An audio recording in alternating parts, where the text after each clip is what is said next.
Welcome to the 5-Week Linguist Show. If you want to learn a language or you teach a language, you've come to the right place. Join Janina each week for tips, resources, and advice for making engaging language learning happen anytime, anywhere.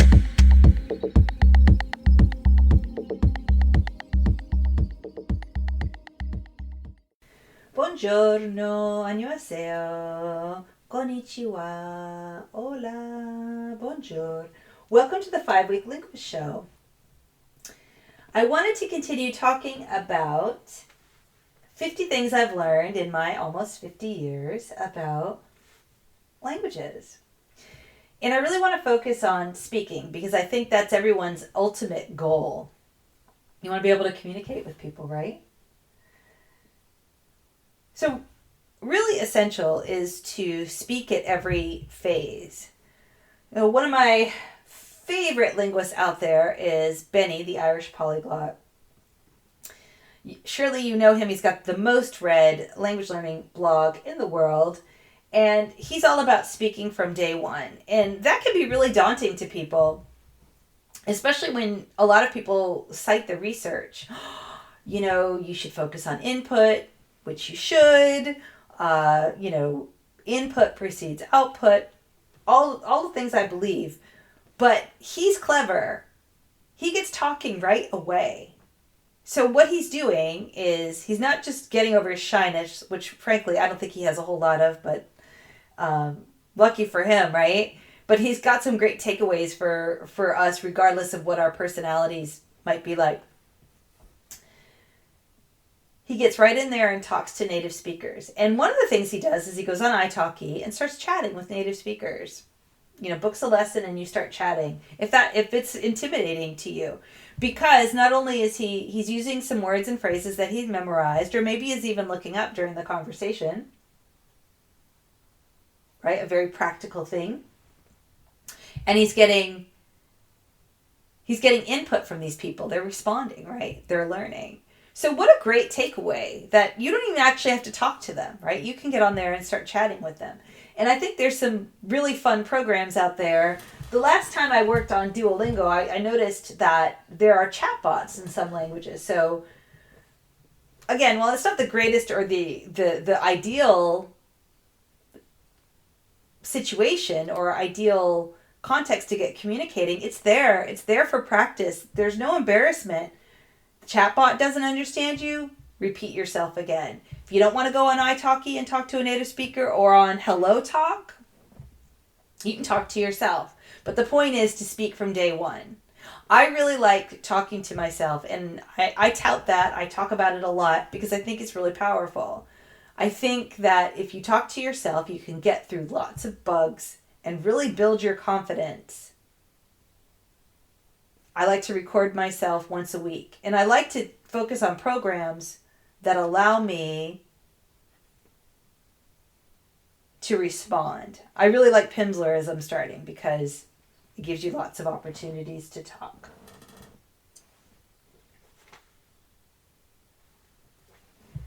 And that leads me into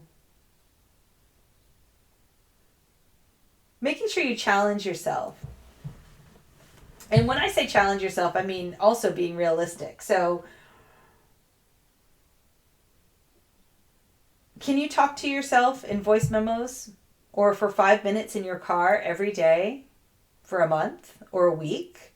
You'll find you'll start getting pretty comfortable with it. I'm going to start a italki challenge because of the coronavirus. My plans to spend an intense 5 weeks in Italy are not there. So I want to see what I can do with upping my practice on italki. I really want to see what kind of progress I can make. So whatever that looks like for you, challenge yourself, whether that's getting up the nerve to go on italki or even just talking to yourself every day for a period of time. And you'll find yourself getting over your shyness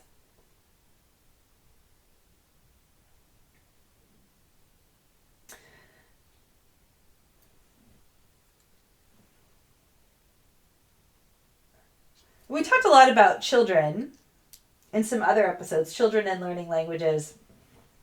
And there's lots of research that support that children are better acquirers of languages and that adults are probably better learners. That goes back to the research. But I bring children up again because we have a lot of empathy for children, right? They're fantastic. Children say things and they're so cute. And we know that they're going to grow out of that as they become more refined and they learn more language. They're going to become more confident speakers. But the big thing that we have for them is empathy. And I will ask you to have that with yourself. You're not going to sound as polished or refined in your new language. So please have that kind of empathy with yourself. And you're not going to be able to work through the bugs if you don't practice regularly. Which brings me to my next lesson, which is errors. Errors are completely natural. One thing that's been really interesting in reflecting on my own language learning journeys, as well as so many of the people that I've worked with, is that this has been one of the biggest things that I've had to work through myself and help the people I've worked through with, is that errors are okay.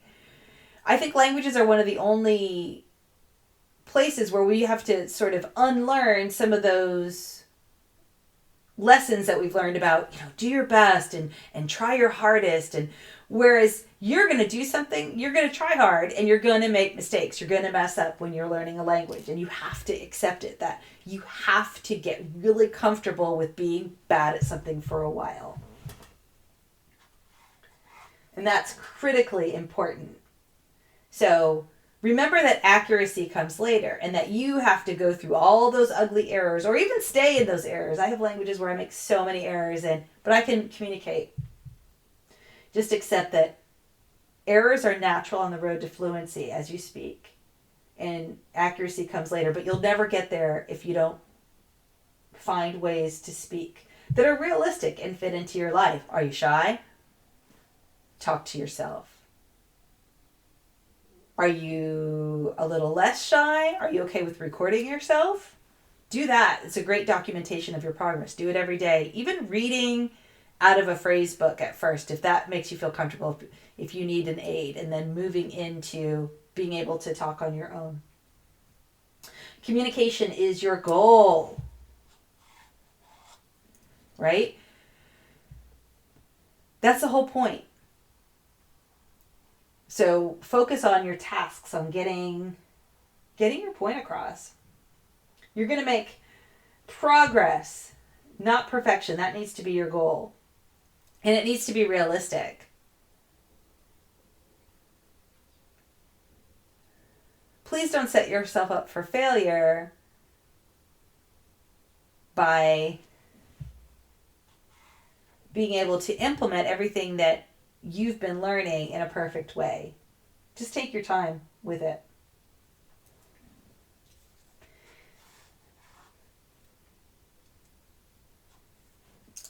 The internet and your phone are the ultimate language learning labs. If you want to learn it, and you want to learn it in another language, it's out there. So just find some time that realistically fits into your life that allow you to speak your new language regularly. Until next time. Thank you for listening to the 5-Week Linguist Show with Janina Klimas. Join us each week here and visit us at reallifelanguage.com/reallifelanguageblog for more resources for learning and teaching languages.